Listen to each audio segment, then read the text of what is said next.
From the Carson Student Athlete Center on the campus of Arizona State University, it's time for Sun Devil Extra. Braiden Bell joined alongside ASU Athletic Director Graham Rossini. Graham, we are already in the month of April. Hard to believe.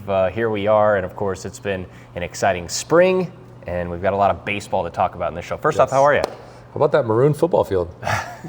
Well, you know, it actually fooled several people. Oh yeah, it was a little, we got a little hook, line, and sinker on a few people in there. Yeah, well played by Boise State. I saw their reply. It was cease and desist. Of course, they're famous for the blue field. But yeah, there were some group texts I'm involved in. They were completely fooled by that. Yeah, I think everybody woke up and saw it like, wait, that's a really interesting announcement. And then you could slowly tell people were looking at the calendar and be like, oh, got it, Yeah. Sorry, my bad. Would have been a lot of maroon paint. I think that's the first thing. If it was turf, Be a little maybe. hot. Oh my God. Yeah, I don't know. Yeah, I'm glad that was a joke. But let's start out with ASU baseball, and they're on a heater right now. Coming off of a sweep of Utah, the first sweep of any Big 12 weekend series in the conference so far this year. Of course, the offense exploded without hitting a home run, which normally at elevation you'd expect the long ball to be in play, but it was a 3-game sweep on the road without a homer.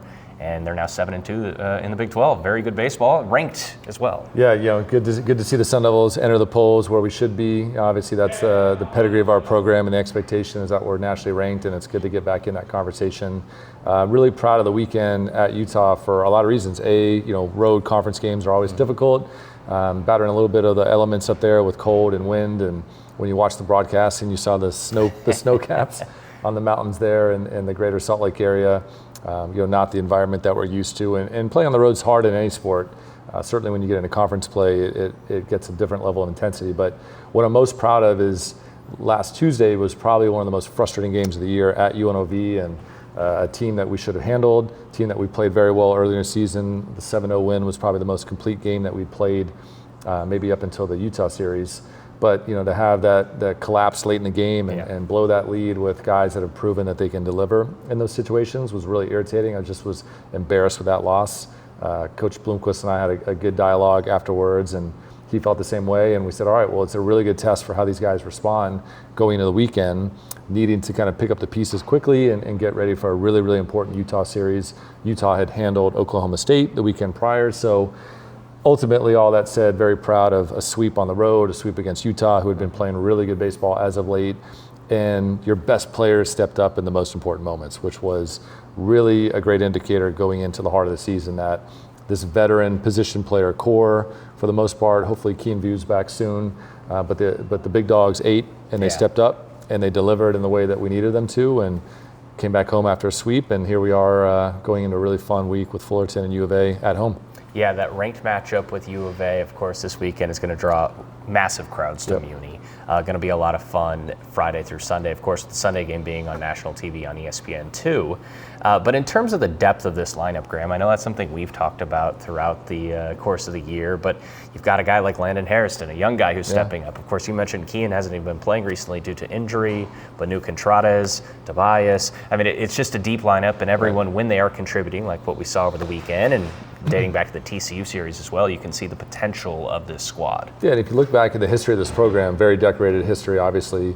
The best teams are the ones that have that junior, senior heavy position player mix, and this team has every bit of that. And then you mentioned a young guy like Landon Harrison getting a chance to get some playing time with Vu out for a little bit, but son of a big leaguer. Yeah. That always helps. His dad with a great career with the D-backs and Padres, and there's just some intangibles that those kids have when they've grown up around the game, and it's really exciting that amongst a very veteran team, you've got a freshman like Landon that's really found his footing, contributing on a nightly basis, and Beckett Zavorik's another guy that's out, a young player that was off to a really good start and really exciting for his future in the program and coming back from an injury right now, but Landon stepping up amongst a veteran team and has fit in very well. That's exciting to see. One more shot. How about Kyle Walker and what he's been able to do? Started the year slow. He's fun to watch. So smooth defensively, but now he's hitting really better than anyone else on the roster. If you said Sun Devil baseball, Kyle Walker is how you would design the perfect Sun Devil player. Energetic, leader on the field, athletic, great defender, spark plug offensively. He's got the it factor. He's got everything that you want in a Sun Devil baseball player, and got off to a slow start first couple weekends, but man, he's been on a tear ever since, and is just leading in the way that I know Coach Bloomquist was excited that he'd be able to, in the mix on every big play, every big AB, and it's just fun to look at the box score and you're like, yep, there's Kyle doing Kyle Walker things. So what a great addition to the program, and he's got a bright future ahead of him. He's got that classic flair too. He's almost impossible to strike out. That's something that true baseball people love as well. Okay, moving on now. Well, most importantly, high socks. High socks. Don't stirrups. Don't sleep on the stirrups. Yeah. Underrated look, but I appreciate the high socks and the knickers on his pants, and man, he plays with an energy and electricity that's just fun to see. Nothing like a smooth second baseman. Let's get him on the show. We should. Well, he was on Dugout Chatter with Willie Bloomquist last week. We'll try to get him on the show as well. Let's bring him to YouTube. Let's do it. Why not? Okay, it's been quite the couple of weeks for coaching moves here at ASU. Of course, Molly Miller coming over to the women's basketball program. That created a lot of buzz. And then the big-time extension that was just announced yesterday, where J.J. Van Niel, head coach of ASU Volleyball, will be here through at least 2029. And, of course, the job he's done through 2 years in Tempe really cannot be overstated.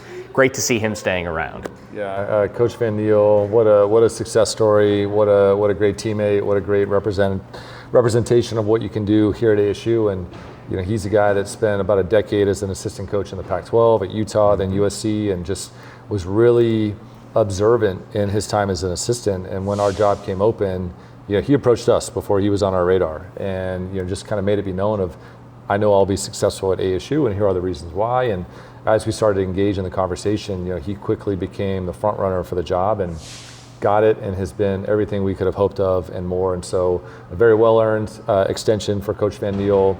Sun Devil Volleyball is in amazing hands. He's quickly, as a veteran volleyball coach, but as a young head coach, I would argue is amongst the best in the country right now. And important that we lock up talent when we have it and make sure that our best coaches stay Sun Devils. But more importantly, he loves living here. His wife Maria and their kids are in the Valley. They've loved the transition from the LA area. He wants to be here. He wants to continue to build the progression of this program. You can't argue with the first 2 years that he's had. He's won Coach of the Year in 2 different conferences. He's had these great postseason runs, and he's energized the volleyball community in the Valley, which is so rich and so successful. And there's so many great club programs and young women that are growing up, falling in love with the sport. And now they're aspiring to become Sun Devils. We're in different recruiting conversations locally in a way that's very, very important. And the sky's the limit. So it's energized our fan base. Volleyball is one of our best attending sports now. And so enormously well-deserved and exciting to share that news. Important to note, much of what Graham just covered, we actually got JJ talking about as well in our exclusive sit-down where we announced that extension, which is, of course, out now. All over social media and on YouTube as well. Yep. One last point in segment number 1 with you, Graham, in terms of Sun Devil football. Of course, spring practice getting going. Of course, something that kind of was hitting the airwaves over social media was Saturday practices being open to fans. It's a popular move that I know Sun Devil fans are pumped up about. That's very exciting. Of course, one already in the books this past weekend and a really good turnout. Yeah, there's a lot of excitement for Sun Devil football. We've seen that with season tickets. We've sold over almost 6,000 new season tickets right now, which is a record total for us. We're renewing last year's season ticket holders at incredible percentages, and there's a lot of interest in this team, and rightfully so. What Coach Dillingham has built, the roster that he has coming back, a lot of excitement around this program is really, really good to see. So, and spring football is here, and it's a great time of year to be outside, and making the product accessible to our fans is important. And we talk a lot about we want to obsess over the people who obsess over us, and just a little nod of opening up practice. It's a great time of year to come out and just get a sneak peek of this next iteration. Really excited about the turnout there. Well, and how about what went down on opening day downtown Phoenix, where not many colleges and universities are going to have the opportunity for their student athletes to throw out the first pitch on opening day. Right.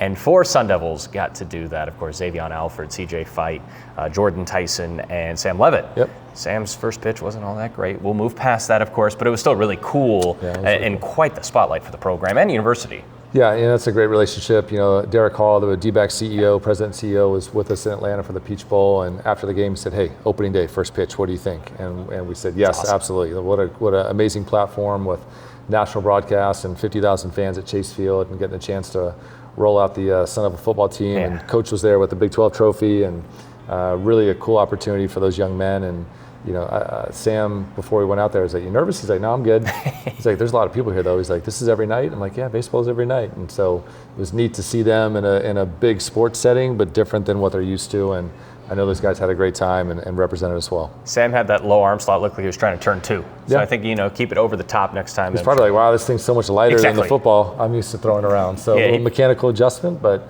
hey, it takes a lot of nerve to go out there in front of 50,000 people and do anything. Well, and we know what he can do on the grass. Yeah, we know what he can do when it matters the most. So that's all that matters. And he'll be better the next time he throws the first pitch, and I'm sure he'll get another chance to do that at some point in his career. Absolutely. With the way he showed out his first year here in Tempe, I'd say it will not be his last first pitch that he will throw. Okay, Graham, great stuff in segment 1. We have a couple of very powerful female former student athletes who have proven what it's all about to be a Sun Devil and what that can lead to after you graduate. That and more comes next on Sun Devil Extra. We're back on Sun Devil Extra, an exciting guest panel today on the program, starting with a former gymnast here at ASU, Heather Udowitch, who is not only a great former athlete, but also living quite the impressive life post-graduation right now. First off, Heather, thanks for joining us. Thank you so much for having me. I'm thrilled to be here. Yeah, it's really exciting stuff, and we said it right before we started recording. It's a day of powerful women on the program today, and I think certainly you are a prime example of that and the work you've been doing after your time at ASU. You got your degree from Sandra Day O'Connor School of Law, of course. You're an associate at Snell and Wilmer, the firm. So tell us a little bit about what you're doing now post-grad and how that journey's been for you. Well, thank you. Yeah, so since I've graduated law school in May, I thankfully took and passed the bar and started working as a corporate and securities associate at Snell and Wilmer. The first year is quite the learning curve, so I'm just trying to soak in everything that I can. We have also recently started a sports entertainment group, so I'm trying to be as involved in that as I can and continue to build on so many of the things that I was able to learn from and absorb throughout my time at ASU. It's such an impressive field, obviously, to jump into, and I'm always curious that first year out of student or college athletics and obviously getting through law school, how much did being a student athlete help prepare you now for being in the world that you're in corporately? Oh my gosh, I think it helped me tremendously. I often reflect on competing here at ASU, particularly on the balance beam, I would say. Okay. If I'm ever nervous for like a big meeting in which I have to present, or I don't feel necessarily my most comfortable because it is something new, I think about big competitions where I competed on balance beam just because that pressure always felt like the most intense. So I'll often think about, gosh, if I was able to compete on such a big stage in NCAA gymnastics, then I can take a couple of deep breaths and take on this meeting or take on this big exam. So it is funny how those lessons, I think, have really served me in this field. If you can do the beam, you can do anything, right? Yes, absolutely. Like, it's 4 inches, so I like to be able to think that if I could do that, I could take on some life challenges. I would say so. I think we talk about so many different sports on this show. Of course, there's 26 here at ASU. I would say out of all sports, that might be one of, if not the most difficult thing in all thank sports. you. No, and I'm not just saying that because you're here. Thanks. I think if we did a segment where I tried to walk on that just 2 steps, I would fall off. So it's unbelievable what you guys do in gymnastics, and I know it's a sport that's growing so much. Of course, the Olympics this past summer really helped with that, as it always does. But the state of gymnastics, specifically here at ASU, what would you say that's like right now, and how can it continue to grow? Sure, yeah. So certainly with conference realignment, the first year that the team has been in the Big 12 conference, so a lot of different matchups in terms of teams and that they're competing against. But I would say that the team is looking great to be poised for many years to come. There have been some changes in terms of folks transferring, Sure. both in and out of the program. So just in terms of the group getting its footing and certainly looking forward to this weekend with NCAA regionals happening in Seattle. I know that the team has been working really hard in the gym and is as ready as they're going to be going into this postseason. This is the time that it counts. So I'm looking forward to seeing what they're able to accomplish this weekend and then in the years to come. So obviously I'm a broadcaster. I'm not sure if there are many other broadcasters that are also lawyers, and you also had the opportunity to broadcast Yes. this year. So how much fun was that? It was the Utah meet, of course, when they were in town, the biggest home meet of the year for the Sun Devils. in terms of them hosting inside of DFA. What was that experience like? Oh, it's the best. I love commentating, especially with gymnastics because I've done it my whole life. And when I commentate, I'm able to just talk about gymnastics for 2 hours. Sure. Now that I'm not doing the sport every day, that to me has been the closest thing that comes to actually doing the sport. So in addition to being able to talk about gymnastics, obviously, but to be able to see the student athletes, my coaches, our current administrators, just to catch up with so many folks that I was able to build, I think, lifelong relationships with throughout my time on the gymnastics team, that it's always just such a joy to be able to see them on a semi-regular basis when I'm able to commentate. So I really enjoy it. Heather, I think your story is really awesome, talking about the full encompassing journey you can take as a student athlete here. Obviously, competing at a Division I level at a Power 4 conference is one thing, but as we were just talking about, now your career after your playing days have been over, it's a great advertisement for what you can accomplish here at ASU. What would you say in terms of the experience you had here, both as a student athlete and also just in the classroom as well? What could you say about that experience that ASU was able to offer you? Thank you for those kind words. I would say I really feel like my time at ASU set me up well for my entire career. You know, I think back on my freshman year living in the Barrett dorms and taking human event classes, and it was such a challenge when I had started, and I felt so out of my comfort zone. And then from more of an athletics perspective, the team environment that I was on, the expectation level of excellence, and to come into the gym every day with a good mindset, ready to compete, that it really prepared me well in terms of transitioning out of sport. Any time that I might second guess myself or be in a little bit of an uncomfortable situation, I reflect on my time at ASU. So I would say that I encourage folks to take advantage of opportunities that present themselves or that they're presented with. When I look back on, you know, why I went to law school initially, and certainly the things that I wanted to accomplish professionally, a lot of those things were based on my experiences at ASU, dealing with different administrators and my teammates especially. It all really just encouraged me to keep going, and ultimately has thankfully worked out for me. I would say so. Point. Yeah, life lessons through and through, from really day one on campus all the way through the end, it seems. And you're also a leader in your own right as well. You're part of the Pac-12 student athlete leadership team, and I know that it had a massive role in terms of different legislative issues, and I know that's happening like crazy. We talk about it all the time on the show with Graham. What was that experience like for you? That was a really pivotal time, I would say, throughout my experience as a student athlete. I met former Commissioner Scott when I was a 17-year-old freshman at ASU. Him and some of his other administrators had come onto campus to talk about some of our hourly requirements as student athletes, and just talking about some, to your point, legislative changes. And like I said, I was 17 at the time, and that was the first time in my life that I had felt like folks in an administrative role really cared about the student athlete's perspective. So for me to get involved in something like that, I was just kind of chomping at the bits. And the Pac-12 did such a fantastic job involving the student athlete voice in terms of legislative reform. So some of the things that we worked on and were able to vote on included things like the transfer portal and wearable technology. And we would speak in the Pac-12 council meetings and discuss the pros and cons of each policy. I would say that that was a really important time for me because I got to see what it was like to honestly be an attorney. There were so many folks in the room that had legal backgrounds, and that really inspired me to want to pursue law, just to see the amount of change that I could hopefully one day be able to address. So I had a wonderful experience with Pac-12, SALT, and the whole conference. I would say this: you are an excellent example of what can be done as a student athlete. I know we said it once, but we'll say it again. And we thank you for being with us today. Best of luck in the rest of your career, and hopefully maybe one day we'll call a meet together. Oh, I would love that. Could happen. Would be fantastic. Could happen. But big thank you, Heather, for joining us, and continued success moving forward. Thank you so much. Really appreciate it. We'll be right back on Sun Devil Extra.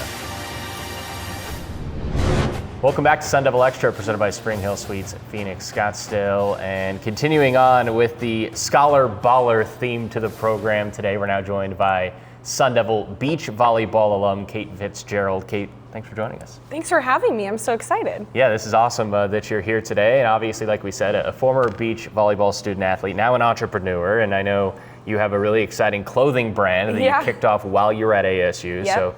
So, obviously in today's day and age with NIL and things of that nature, things have changed so much for the student athlete experience. So we're going to touch on that. But in terms of your brand, VB America, lifestyle clothing, right, for volleyball players. So take us inside what kind of spark plugged that idea and where it's at now. Yeah, well, first of all, thank you so much for having me. I'm so excited to get into all things of like my own brand, my own experience, and then NIL from other perspectives to help other student athletes. It's all just so fascinating. And I was so fortunate to be here during the changing of the times that I was able to really see all the different levels of NIL before, during, and where it's today, constantly just insane. But in terms of VB America, I was a sophomore or going into my sophomore year when NIL rules and regulations opened up and the world just like collapsed within itself, right? Yes. And I really was aware that everyone was becoming a barstool athlete. I was like, okay, I'm not gonna get a call from Nike. We're a smaller sport, growing. I don't have a large social media presence. Like, what's something else I could do to take advantage of this opportunity?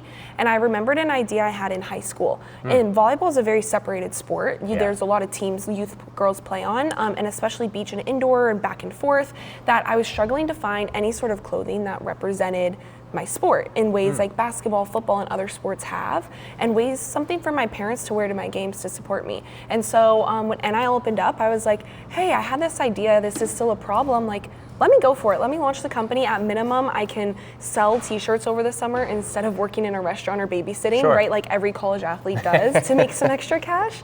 And so I launched it, and really over the next 3 years, it just kept progressing from like a passion project to real market interest to getting, universities licensed, getting other people interested, expanding, scaling, and it's been an incredible process that I've just loved every second. And I couldn't have done it without ASU. Sure. I want to get more into that in a moment, but I think this is such a great example. I think kind of wide lens, you think of NIL and you think of those massive corporate sponsors that come in for the biggest athletes in the country. But like you said, you found an avenue to make an impact, help yourself out, so you're not working at a restaurant or babysitting over the summer. So the impact for you was more on a small scale, but obviously still really important. I think that's incredible to show what NIL is all about. And so how are you trying to kind of funnel that into other student athlete experiences here at ASU? Yeah, so with the company in itself, I wanted to create a way to now offer NIL deals to other players. So there's like a couple different ways to look at it. I created VB America, and now we do VBA Athletes program where we offer NIL deals to volleyball players. So that way we're able to help more female athletes out there, because that's a big passion of mine, is like helping that underserved female athletic community, because those girls are working so hard every single day too, and their sports, and getting that recognition that they deserve too. When looking at NIL, in my experience, I was able to then leverage what I did with VB America to get NIL deals from larger corporations. For example, in my senior year, I was the first Desert Financial change maker, and I was able to do a commercial and everything with Desert Financial Credit Union, which was so much fun and such a cool experience. And I was able to leverage that entrepreneurship in the company I had started through NIL to get NIL. And then on the back end, I really was graduating, and through my role as SAC president, I was like, so many athletes are so driven. If an athlete says they're going to do something, especially at a D1 level, they're going to make it happen. And they just need that knowledge and resources and a little guidance. And so I really found like a lot of athletes were looking for that, and looking at NIL through the lens of entrepreneurship creates a way to actually help athletes get the most out of their experience and tailor it to each of their own experiences. So you're not just helping the 2%, but that 98% of athletes who are driven and hardworking and aren't probably going pro, but are gonna want a life in sports or something after college, and this can help set them up for that career. You mentioned it, being the president of SAC, and if you're unfamiliar, for those of you listening or watching at home, Student Athlete Advisory Committee, that is a massive role on campus. I don't think it's stressed enough. So in terms of that job, like how special was that for you to have? It's obviously an honor, and how much did that help you out into the real world as well? Oh, it shapes so much. I mean, I was studying bio in undergrad, and I wanted to do nursing. I wasn't like public speaking. I thought it was cool. I never thought I'd actually like be here doing that. Going into my junior year, the current SAC president was like, Kate, we want you to be SAC president next year. And I was like, yeah, no thanks, guys, you're funny. And then they were like, really, come on, like COVID was still around, it wasn't that big of a, I was like, okay, sure, I'll try it. Yeah. So thankful I did. It created so many experiences. The Alston and different legal changes were made going into my first term as SAC president, so we really rebranded it, built out chairs, committees, we built out student engagement events, and brought on vice presidents. Sure. We were, for the first time, speaking to all 650 athletes at once, which was terrifying. I was like, oh my goodness, okay, we're gonna do this, it's great. I just get thrown into them, but it was so much fun, and it shaped me and taught me so much more about myself, and I think that's what's so unique for these athletes with NIL. It gives them opportunity to learn who they are and see what they want with their life outside of who they are as an athlete and maybe their degree they're studying. Sure. And gives them that experience, that real world experience. Are you comfortable in terms of public speaking now? Now I love it. It shows. Now I love it. It shows. I think you're quite natural at it now. Thank you. Another thing we wanted to talk about today in the interview was the recent news of ASU launching a new student athlete venture, along with GoDaddy, of course, and the different avenues that can bring for student athletes. Tell us a little bit about that and what that brings to the table. So it was a partnership that came to light between ASU Sun Devil Athletics, ASU E&I, the School of Edson and Entrepreneurship and Innovation, and then GoDaddy. Like I said, in my senior year, how I got involved was, as SAC president, you sit on the board of athletic council and you're the liaison between the athletes and administrators. And I realized, working with administrators across campus, there were so many resources that could help these athletes. But with an athlete's day-to-day schedule, it's so hard to like fit it in with the rest of the students. So that's when NIL comes in play. So when we got in conversation with GoDaddy, we really were looking at athletes as entrepreneurs, and they have such an amazing program called the Empowered by GoDaddy program that helps young startups and young entrepreneurs. And so it was really a natural, easy alignment to bring together and build up the student athlete venture studio that's unique to ASU, and then also opportunities to help GoDaddy help all student athletes. Another reason why it's great to be a student athlete here at ASU, I'd say, Yes, in terms definitely. of the opportunities you're given. Definitely. One more for you, and let's talk about your former program. Yeah. I know, very exciting stuff. Obviously, the program really turned a corner last year with an historic season. What's it like now, kind of watching the squad move into this year and the success, that they're continuing to have, trying to build off of what you guys did last year? Oh my gosh, it's so much fun. Well, I'm actually still working with the team. I'm Right. the grad assistant with them, and so I'm there with them every week, and I'm so proud of the girls. It's a younger team, and there's a lot of new faces. Our coach was new last year, everything, and the way they've been able this year to just like create such good team chemistry. These girls are hardworking, they're driven, and they're just kind people, and they want the best for each other, and it's amazing to see the other women supporting and lifting each other up, and they're having a successful season, beating U of A 3 out of 4 times. That's awesome. And on the road to NCAAs, hopefully our second showing. It's fun competing in the new conference, and it's been really fun offering them now the GoDaddy NIL opportunities, and they're setting themselves apart from athletes in so many ways in terms of receiving NIL deals. And a lot of them are helping them now get career opportunities. They're getting internships, and one of my teammates actually now has an internship this summer with like her favorite protein powder brand, and it was all through the GoDaddy NIL partnership. It's powerful stuff, and Yeah. I think a lot of times in this subject we think of just the top of the top, but clearly, Kate, you've shown what you can do with NIL with whatever sport it is here on campus, and of course the partnership with GoDaddy helps out a lot. Very bright future ahead for you. I know you thank said you very obviously much. In the coaching space right now, but as an entrepreneur as well. Thanks a lot for joining us today. Thank you for having me. Forks up. Forks up. We'll be back to wrap things up with Graham Rossini when we return. Back to wrap things up here on Sun Devil Extra, rejoined by Arizona State Athletic Director Graham Rossini. I'm Braiden Bell. A couple of great segments there, of course, talking about scholar ballers and what you can do with a degree from Arizona State. Really special stuff. So a big thank you to both of our guests today. But we'll dive back in now to softball, and how about them being back at home, a big series against Kansas coming up, a tough weekend series against Iowa State, but it really is kind of a wide open Big 12 this year, and an opportunity to get back in the footing of things in the Big 12 this weekend against KU. Yeah, in Iowa State, tough place to play in softball, right? Windy conditions, and just you really understand how the elements can kind of manipulate a softball. in a way, and 2 tough losses, 4-3 on losses, but a offensive slugfest in the game that we did win, and I know they're coming back hungry. And we'll have a fun week with Oklahoma State in for a non-conference game as they head down to Tucson, and then Kansas coming in a way, kind of a blessing that we don't see Oklahoma State in a conference series this year.